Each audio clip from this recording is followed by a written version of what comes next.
फिर से हम लेकर आए हैं 11वीं की एक इंग्लिश की वीडियो दूसरे चैप्टर की, जिसका नाम है the portrait of lady by Khushwant Singh.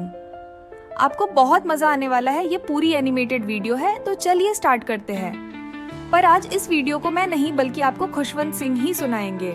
तो चलिए सुनते हैं उनकी दादी की कहानी उनकी जुबानी। मेरा नाम है खुशवंत सिंह और ये मेरी कहानी है। इस कहानी में मैंने अपने दादी के बारे में बताने वाला हूँ। तो चलिए शुरू करते हैं मेरी कहानी मेरी ही जुबानी। ये कहानी तब की है जब मैं एक छोटा सा बच्चा हुआ करता था। मैं एक गांव में अपनी दादी के साथ रहा करता था और मेरी दादी एक काफी बूढ़ी महिला थी।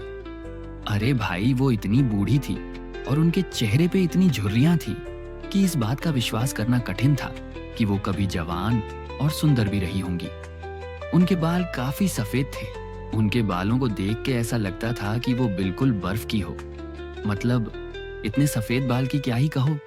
उनके हाथ में हमेशा एक माला होती थी जिससे वो हमेशा फेरा करती थी। मेरे दादा की तस्वीर दीवार पे लटकी हुई थी। उस तस्वीर में भी मेरे दादा बहुत बूढ़े दिखाई दे रहे हैं। उनको भी देखकर ऐसा ही लगता था कि शायद वह भी कभी जवान नहीं रहे होंगे। खैर, मैं भी किन बातों में लग गया। चलिए मैं स्टार्ट करता हूँ अपनी कहानी। मैंने बताया ये कहानी तब की है जब मैं बच्चा था और मेरे माता पिता शहर में रहा करते थे और मैं अपनी दादी के साथ गांव में रहा करता था। दादी मुझे रोज सुबह स्कूल के लिए तैयार करा करती थी। जब दादी मुझे तैयार करा करती थी तो उस दौरान वो हमेशा भगवान का नाम लेती थी। वो हमेशा प्रार्थनाएं बोला करती थी। शायद वो ये सोचती थी कि ये प्रार्थनाएं मुझे याद हो जाएंगी, पर खैर वो चीज मुझे आज तक याद नहीं हुई। तैयार होने के बाद मैं सुबह का नाश्ता करता हूँ। नाश्ते में बासी रोटी और मक्खन होता था और फिर मैं दादी के साथ अपने गांव के स्कूल में चला जाता था। रास्ते में दादी गांव के कुत्तों के लिए कुछ बासी रोटियां भी अपने साथ ले जाया करती थी और मेरे साथ वही स्कूल जाया करती थी। ऐसा नहीं था कि दादी मेरे साथ स्कूल पढ़ा करते थे। नहीं, स्कूल के बगल में एक मंदिर था, तो जब मैं स्कूल चला जाता था तो दादी मंदिर में बैठ के धार्मिक पुस्तकें पढ़ा करती थी और जब मैं स्कूल से वापस आता तो दादी भी मेरे साथ मंदिर से वापस आ जाती और फिर रास्ते में कुत्तों के लिए रोटी खिलाती। यही थी मेरी गांव की जिंदगी, बड़ी सादगी से भरी हुई। लेकिन एक दिन क्या होता है, मेरे माता पिता ये संदेश भिजवाते हैं कि हमें भी अब उनके साथ शहर में रहना है।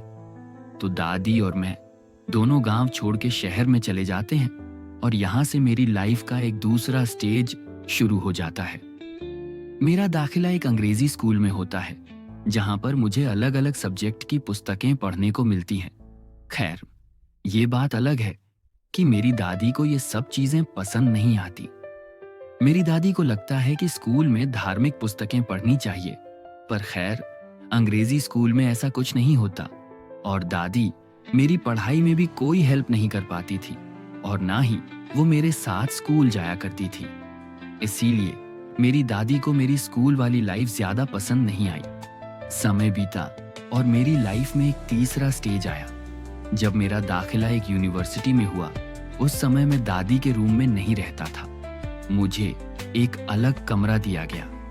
मैं दादी से अलग रहने लग गया और इसी के साथ हमारी दोस्ती में थोड़ी सी दूरियां स्टार्ट हो गई। दादी अब बस अपने रूम में चरखा काटा करती थी और दोपहर में सो जाया करती थी और बरामदे में चिड़ियों के लिए हमेशा रोटी डाला करती थी। काफी सारी चिड़ियां हैं उस बरामदे में दादी के पास आया करती थी।